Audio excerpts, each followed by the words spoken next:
Welcome back to Need for Speed Unbound. In this video, we are going through 15 important tips and tricks that are going to help you out when you are playing the game. Some of these are very basic, some are more advanced, and some are things that you just might not pick up on when you are just casually playing the game. I'm doing a playthrough for this game on the channel, and these are things that I've taken note of whilst I'm progressing through the game. And starting off, in this game, Perfect Launch is a feature. It will allow you to get a much better start off the line. It's going to be really helpful when you're in the beginner cars, B tier, A tier. They're very slow, so getting that initial boost off the line is going to be really helpful. All you need to do is the bottom right of your screen, check your speedometer, and there will also be a coloured stroke around your car. When you're on the starting line, when you're revving your engine, you'll see this bar going up. Hit it when it's in the little white block, and you'll get the perfect launch. Next up, when you are playing to build up your nitrous, one of the fast ways is to race in oncoming traffic lanes.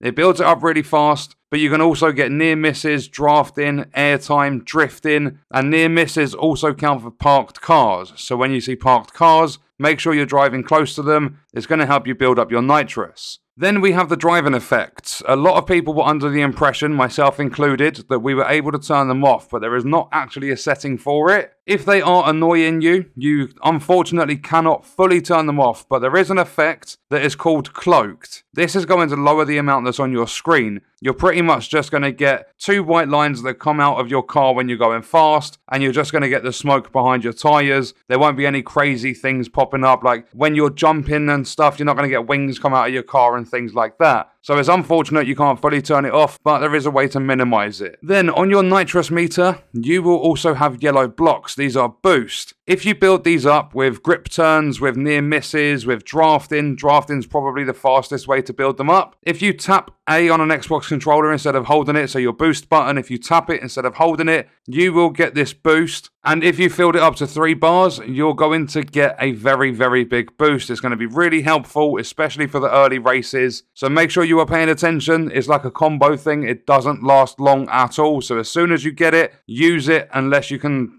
basically build up to having a 2nd or 3rd bar. Because at that point, you might as well save it, because if you get to 3 bars, it's going to be way more powerful than 1 or 2. Then we have the open world. Make sure you are doing some of the open world stuff. And when it comes to the races, after you've completed the prologue, make sure you are betting against other racers, because you are going to need as much money as you can possibly get, especially at the start of the game. There are upgrades and everything that you need to purchase, because you need to take your cars up to better tiers. You need to increase their tier to unlock different races and stuff, and essentially earn more money and become the big dog in this open world. There are billboards, there's street art, there's different collectibles and stuff that are going to earn you money. And then the next one is that you do not have to do every single event in the game to make progress, but you do need to earn decent money. So make sure, if you look at the top right of your screen when you're playing, you've got money that's green and money that's red. That money that's red can be lost if the police catch you. So if you're not feeling comfortable with your heat level or something like that, pop to a safe house, bank that money, it will turn to the green money. You can then spend it on upgrades and new cars. Next up, if you want to change your car, but you don't want to go back to the safe house because it's going to end your session, you can actually change your car by going to a meetup. You don't actually have to go back to the safe house. Then there are different vehicle delivery missions in the game, and some of them are going to have a vehicle health sort of bar. You need to deliver that vehicle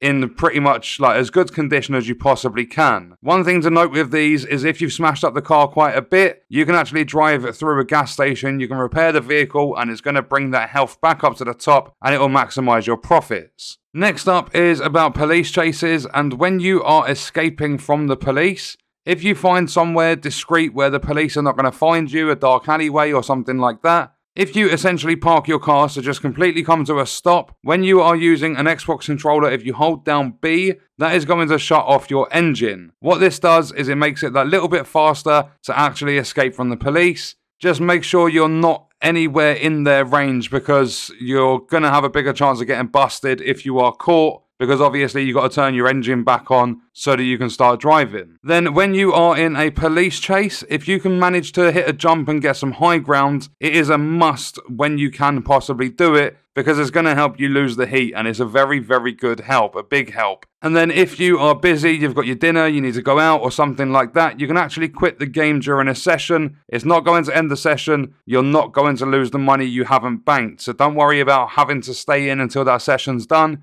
You can quit the game at any time. And then with the boost, the yellow blocks we spoke about previously in the video, these can be used to actually cancel a drift. So if you swing your car around the corner and then you just tap the A button if you're on an Xbox controller, you can cancel the drift and you can power out of sharp corners. So if you swing your car around a corner, smack A on your controller or tap it or whatever, and then you can power out of that corner and cancel out the drift. Then when it comes to the very start of the game, do not worry about the first car you choose out of the initial 3, because you are going to get other cars to drive fairly quickly. None of these cars really have an advantage over the others, so just pick the one that looks the best to you. It's not really going to make that much of a difference, especially at the start of the game. Then if you pause the game and you go to handling tuning, make sure that you tune the handling of your car if it feels a little bit tight on the steering. You are going to need some grip in this game, but drifting is way more important because there are so many tight corners and stuff. And most of the cars in this game sometimes feel like you're driving a truck. They're really heavy, they're really stiff, so make sure you are tuning up your handling. And then last but not least, billboards, street art, and other collectibles will be marked on your map, and they are found by driving around the open world looking for the green circles on your mini-map. When they pop up, when you get close enough to them, they'll be fully marked on your map. Then you go into your map screen, you then filter it to all,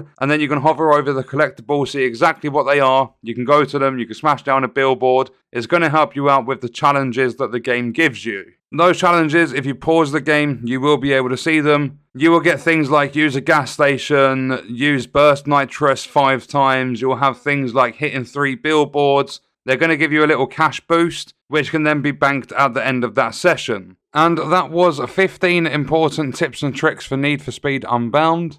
And that is going to wrap up this video. Check out this video if you want to watch the playthrough that I am doing on this channel. I will see you in the next one. I hope you guys enjoyed it and I hope it helped you out. Thank you for watching.